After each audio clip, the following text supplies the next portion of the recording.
Hey, how you doing everyone? Welcome back to Big Frog's 4x4. Today we're going to be starting the video series of putting injectors in a 2007 Dodge Cummins diesel engine. Now I ordered 6 brand new Bosch injectors. There's the part number. I'll take a snapshot of this and send it and put it there here for you guys to see it. Also, I got a new injector harness and valve cover. It's all one harness. And then we'll also install that as well. Obviously, with any job, the first thing you want to do is disconnect your battery posts, your negative terminals. Remember that the Cummins has 2 batteries, so disconnect both of them. You want an 11 millimeter. If these are rusted or corrosion or anything at all, because you don't want this to break off, you're going to want to spray some lube on that. Then 10 millimeter for your intake horn to remove those bolts. Now for this job, I'm not going to be able to record the entire job because that would just make this video way too long. So I'm just going to kind of do a quick video. I'll show breaking a few of these bolts loose, and then we're going to move on to the next job.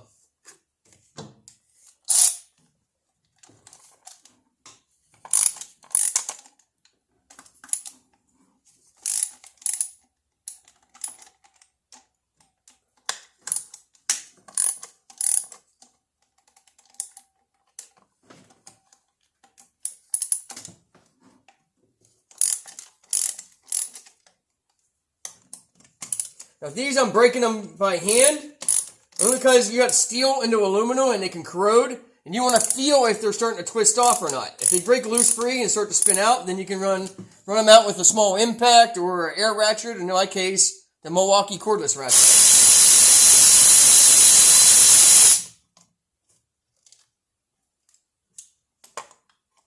My first mistake, it's going to be easier to take this clamp off before you loosen the horn. So I might have to run these bolts back in to loosen this up. Not tight, just have to run them down in. We'll have to see how well that comes loose.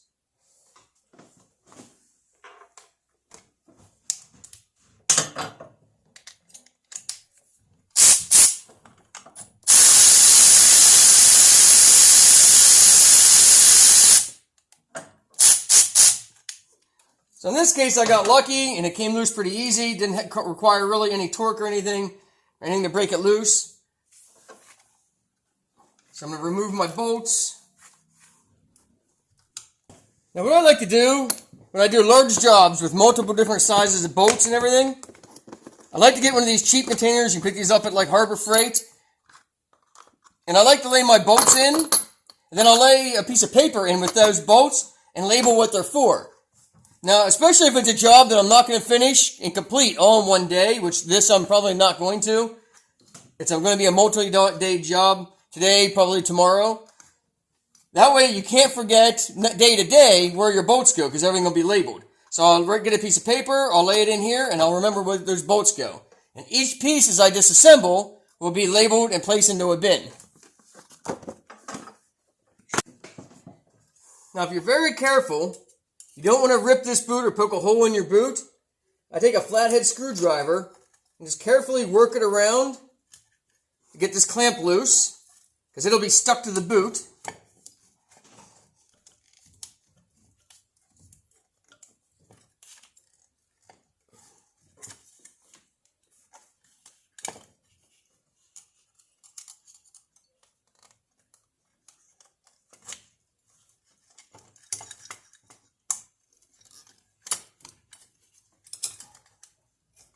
You can slide that off. Then you're going to want to get your screwdriver down in there. Just like I said, be careful not to rip that boot. And work that all the way around. And get your boot free from your air horn, intake horn here. Gently work it off.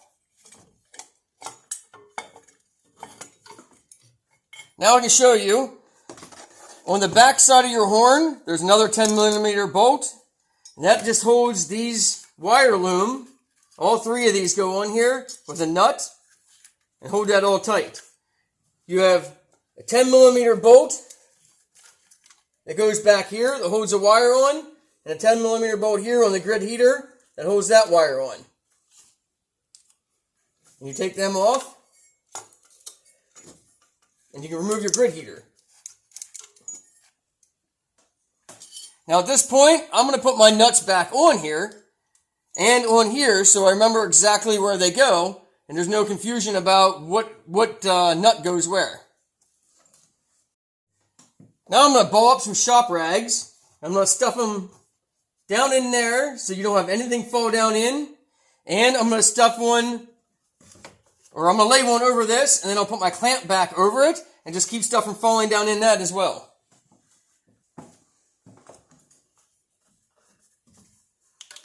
If something falls down in your intake, that's going to end up being a very bad day for you, especially if you don't know it fell in there.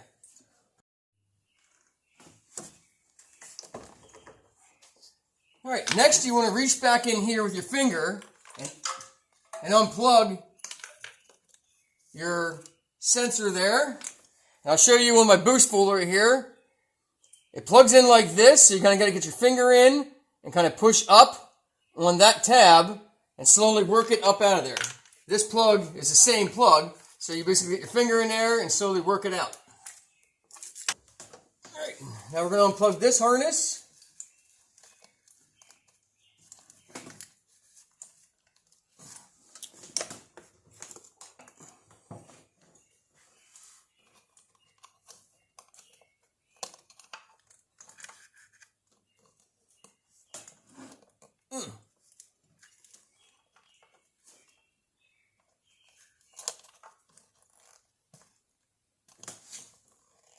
That one's stuck.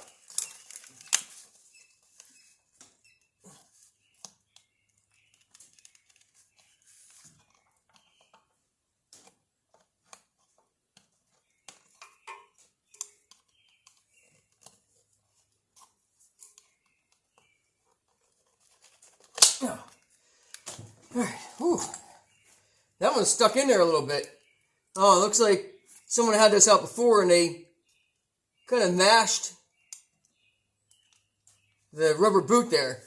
But I had to take the screwdriver and push on it right here so it would release. And then you got to do the same thing with the back one.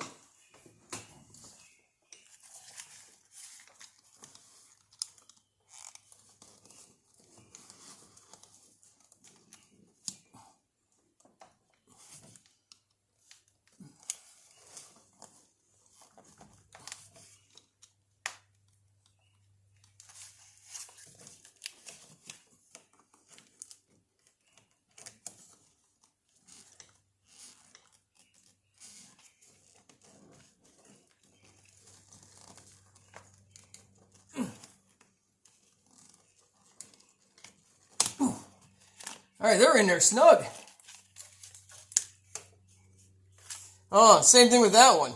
I don't know what somebody did when they installed it, when they pushed it in, but they had the seal all smashed up, so it was causing it to be tighter than it should be.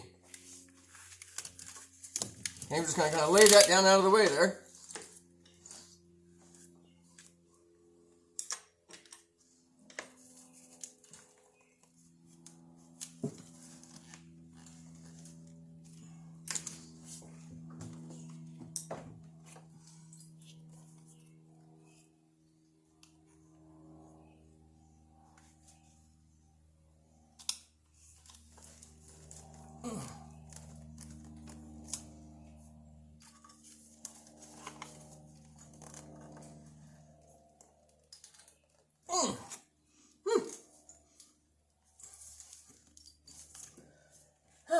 Okay.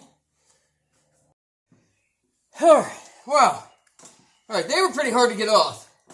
I had to take the screwdriver and kind of turn and wiggle it back and forth and slowly work both of those off. They were definitely on there tighter than I thought they'd be. But be very gentle because you don't want to break it. So like I said, just kind of wiggle and pry. And I kind of pushed a little bit like this and was able to get both of those hoses off. And next, we're going to work on breaking the injector lines loose. Oh, wait, we got to unplug this one.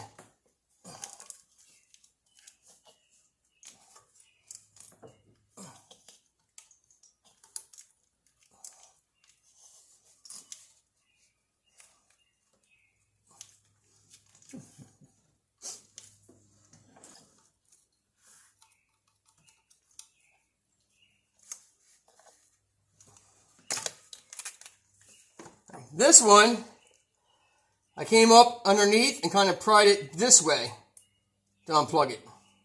Tried squeezing it back and it didn't want to release.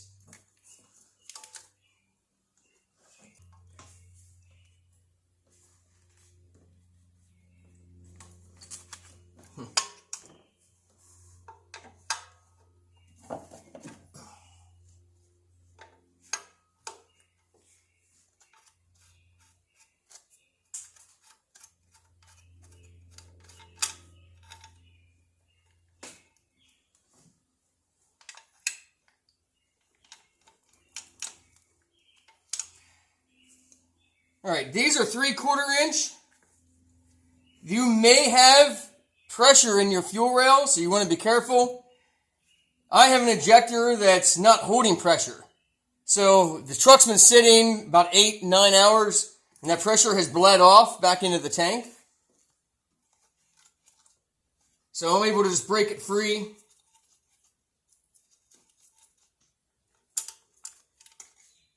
And these only go one way, all of your fuel rails. If you're worried about getting anything confused, you can get a marker, a paint pen or something, and mark each of these. 1, 2, 3, 4, 5, 6. They all only fit one way. So you can take them off. You want to take these bolts out here, not the clamp ones. Take the bolts out here and remove them. If the line doesn't come loose from just turning like this, you may be able to put a wrench on there and give the wrench with a dead blow hammer just a good smack and jar it. You don't want to twist the lines because then you're going to get yourself new fuel lines. So just kind of give it a good jolt. Sometimes I just hit it with my fist, like the soft part of my palm of my hand, which you're not supposed to do because it's bad for you. But sometimes that's what I do. So I give it just a good jerk. You just want to do that with all 6. You may need a 3/4 inch crow's foot to get some of these out, especially the ones in the back, or a shorter handle wrench or something to get all of them loose. All right, by far the hardest one to get out is going to be your number 6 injector back here. I was able to get the back line loose by putting the wrench on here and kind of kicking it at an angle to break loose. If yours is too tight to do that, you're probably going to need a crow's foot, or you're going to have to unbolt your hoses and stuff here and try to come in from the side with a wrench. And then somehow, I haven't decided how yet, I'm going to have to get that back line loose. I don't know if I can get the wrench in beside your mount here for lifting the engine out, or if I'm going to have to take that off. There is a nut on top of that to get your line loose. So we're going to try to get that off to get that whole line out. All right, yes, it's a 13 and a 15.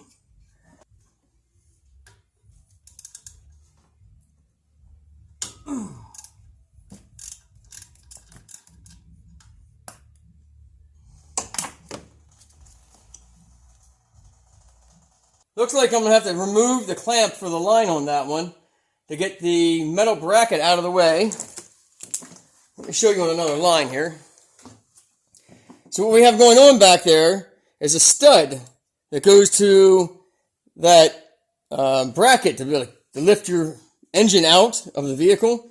The stud comes up through, and underneath that, is the bolt to remove that. So I'm going to probably have to loosen this and take this out so that I can get it out of the way to get that bracket out of the way. All right, these are 8mm.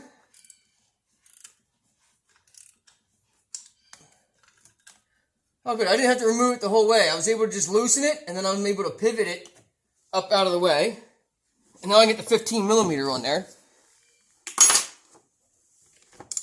I got a feeling they're going to be pretty tight, so I'm going to use a 1/2 inch.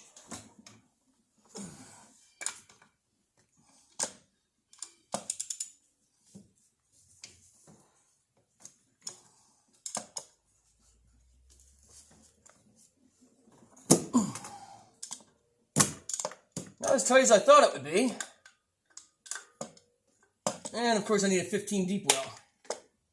Surprisingly, these, even with the rust, these things are coming out fairly easy.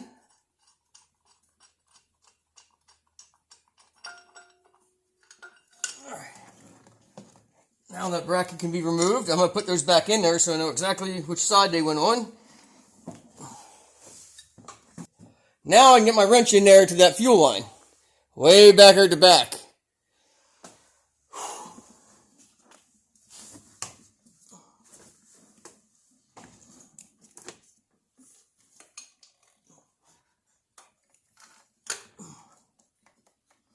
I thought about putting bigger injectors in this, but I really don't do anything that is going to require them.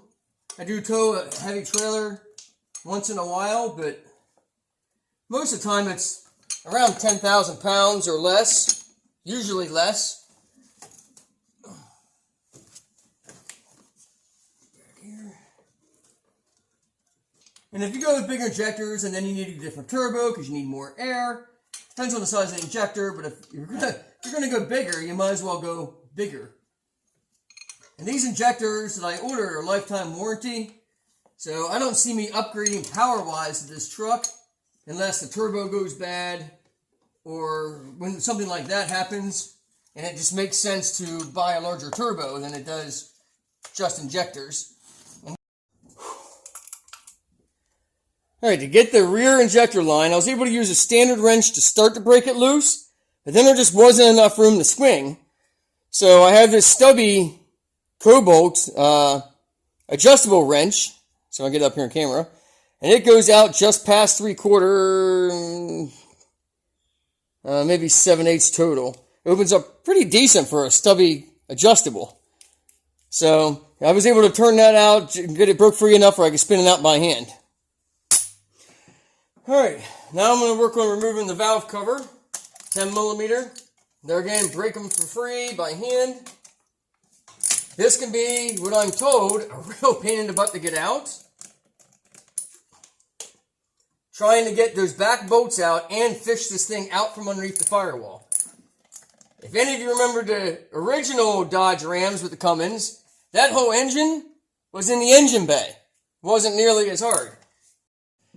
Now, I'm not saying you have to, but I would recommend, you're already this far, and you've already put this much money into it, because you're doing the injectors, that you get a new injector harness. You never know what issues you could have with this, especially since you disturbed all the wires, and they have who knows how many miles on. This insulation would be starting to get cracked. So I would recommend it that you replace the whole injector harness, valve cover, gasket. You don't want any leaks, you don't want any wiring issues, thinking when the injectors you want to put in are bad, and it end up being something in the harness that cracked. It's just an 8 millimeter wrench. When you unscrew each of the wires here, the nuts are attached to the wire end, so you don't have to worry about losing those because they're crimped on there. And just go through and just want to remove all of those. If you want, you can write down the colors. That way you know which wire goes where. Go back through, make a drawing, exactly what wire is on what nut, all the way back. That's what I'm going to do. Now, when you write up your wiring for this, I labeled like front, and you only need one of the wires. You don't have to write both colors down. So I just wrote down the driver's side. So green, red, blue, yellow, red, blue.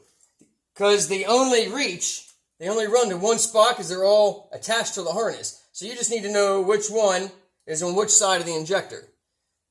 So I just wrote down everything on one side, so I know that the green one goes here, the red one, blue one, etc.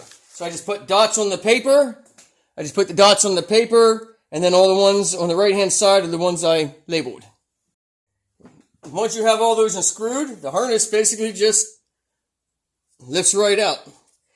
Now you got to watch, make sure, like I had this one who decided to get snagged on the screw for the injector, so I kind of had to work it free, but other than that, yeah, it just basically comes right out. So I'm going to end it there. That's basically how you get into the injectors and you get the gasket off and the injector harness off. So I'm going to stop the video there. Next week, maybe the following week, you'll see part 2 of the injector install, removal and install. So don't forget to hit that like button, subscribe, hit that bell if you want notified so you know the next video that's coming out and all the other videos after this. Thanks for watching, and God bless.